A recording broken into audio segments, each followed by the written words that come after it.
2 3 4อนุญาตจะเซ็กอันเซ็กไม่ก่อนจักหน่อยมาสั่นเนาะลงเอาแล้วจุงกันแทนคนลาวอาหารกินข้าวป่ามาปูโค้งที่มาสามัคคีกันเข้าลาวตึงลาวสูงลาวหนุ่มคุ้มกันสร้างสรรค์บ้านของเราเอาลาวบ่แม่นไทยเอาลาวบ่แม่นไทยคนสาลา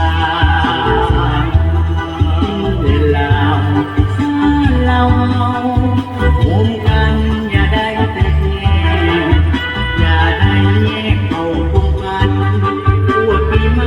นจะยึดของเราหลายปีที่พวกเราต่อสู้ต่อสู้เอาเอกราชสันติภาพให้แผ่นดินร่มเย็นเอาคนลาวบ่แม่นไทยเอาคนลาวบ่แม่นไทยมาพร้อมกันก้าวเดินที่เดินสร้างความปองดองเอาลาวให้เฮายิ่งใหญ่ดินแดนเรากว้างห่วงแหนเอาไว้เถิดลาวห่วงแหนเอาไว้เถิดลาวร่วมกันเอาดุเอาลาวเอาคนลาวบ่แม่นไทยเอาคนลาวบ่แม่นไทย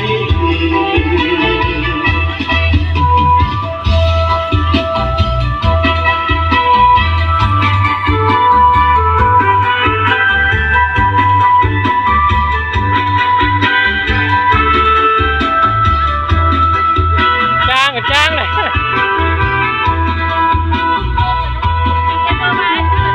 ก็เลยอย่าเนี่ยเห็นก็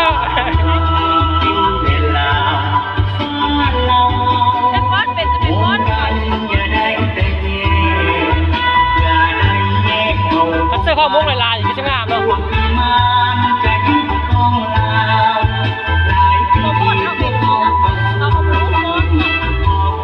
แล้วเขาไม่ได้ซ้อมสิเลย